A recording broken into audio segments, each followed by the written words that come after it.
नमस्कार, दर्श न्यूज देख रहे हैं आप। दिन भर की टॉप खबरों के साथ मैं रितेश शर्मा हाजिर हूं आपके साथ। खबरों की तरफ विस्तार से बढ़ेंगे, लेकिन सबसे पहले एक नजर हेडलाइंस पर। 18वीं लोकसभा चुनाव की तारीखों का ऐलान।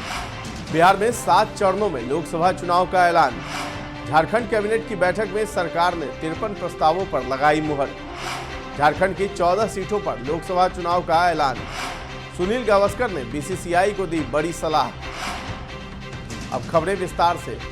लोकसभा चुनाव की तारीखों का ऐलान चुनाव आयोग ने कर दिया है। 7 चरणों में आम चुनाव करवाए जाएंगे, जबकि 4 जून को रिजल्ट की घोषणा होगी। पहले फेज की वोटिंग 19 अप्रैल, दूसरी फेज की वोटिंग 26 अप्रैल, 7 मई को तीसरा फेज, 13 मई को चौथा फेज, 20 मई को पांचवा फेज, 25 मई को छठा फेज और 1 जून को 7वें चरण की वोटिंग होगी। मुख्य चुनाव आयुक्त राजीव कुमार ने प्रेस कॉन्फ्रेंस को संबोधित करते हुए सबसे पहले कहा कि चुनाव का पर्व देश का गर्व। उन्होंने बताया कि इस बार 96.8 करोड़ वोटर्स वोट डालने जा रहे हैं, यानी कि करीब 97 करोड़ लोग लोकसभा चुनाव में वोट डालेंगे। आगामी लोकसभा चुनाव में करीब 1 करोड़ 8 लाख वोटर्स ऐसे हैं जो पहली बार किसी चुनाव में वोट डालने वाले हैं। इसके अलावा 20 से 29 साल की उम्र के बीच के वोटर्स की संख्या 19.47 करोड़ है। चुनाव आयोग ने बताया कि जिन उम्मीदवारों के आपराधिक रिकॉर्ड है उन्हें 3 बार इसकी जानकारी देते हुए इश्तिहार देना होगा।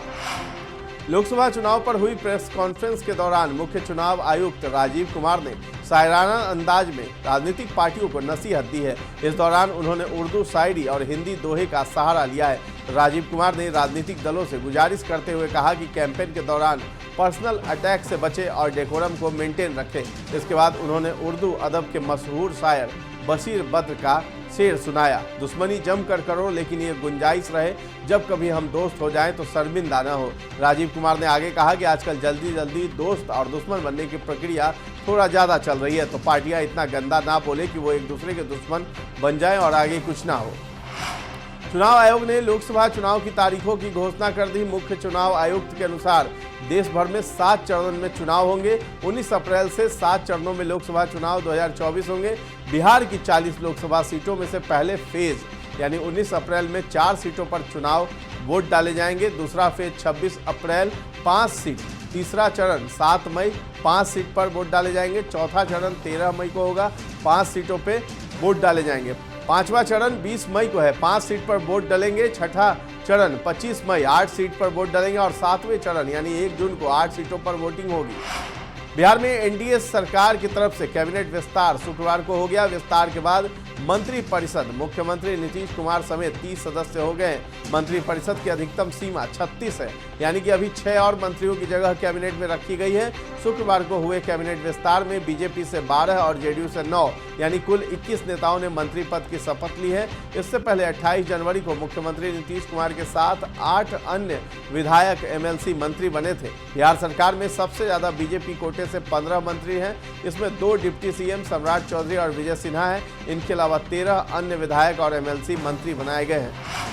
बिहार में पेपर सॉल्वर गैंग के अब तक के सबसे बड़े नेटवर्क का खुलासा हुआ है। आर्थिक अपराध इकाई बिहार पुलिस और झारखंड पुलिस के ज्वाइंट ऑपरेशन में 24 घंटे के भीतर सॉल्वर गैंग नेटवर्क के लगभग 250 कैंडिडेट को हिरासत में लिया गया है। ये सभी कैंडिडेट बीपीएससी की ओर से आयोजित बिहार शिक्षक नियुक्ति परीक्षा यानी TRE 3 के एग्जाम में शामिल होने वाले थे। इन सभी को झारखंड के हजारीबाग के अलग अलग इलाकों से गिरफ्तार किया गया है।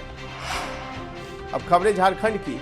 चुनाव आयोग ने लोकसभा चुनाव की तारीख का ऐलान कर दिया है। देश भर में लोकसभा चुनाव कुल 7 चरणों में होंगे। इसमें पूरे झारखंड में 4 चरणों में लोकसभा चुनाव के लिए वोटिंग करवाई जाएगी। चुनावी तारीखों के ऐलान के साथ ही अब झारखंड में आदर्श आचार संहिता लागू हो गई है। चुनाव आयोग के अनुसार लोकसभा चुनाव के चौथे चरण में कुल 96 सीटों पर वोटिंग होगी। इसमें झारखंड की 14 सीटों पर भी 4 चरणों में वोटिंग होगी। मुख्यमंत्री चंपई सोरेन की अध्यक्षता में झारखंड कैबिनेट की बैठक में कुल 53 प्रस्तावों पर मुहर लगी है। ये बैठक झारखंड मंत्रालय स्थित मंत्री परिषद कक्ष में हुई। बैठक में सरकार ने जिन प्रस्तावों पर अपनी मुहर लगाई है उनमें झारखंड शिक्षक पात्रता परीक्षा नियमावली को मंजूरी, राजनगर अंचल में 5 एकड़ जमीन रुंगटा माइंस को लीज पर दिया गया, आम चुनाव में लगे पदाधिकारी को देय पारिश्रमिक की मंजूरी समेत कुल 53 प्रस्ताव शामिल है। अब खबर खेल जगत की।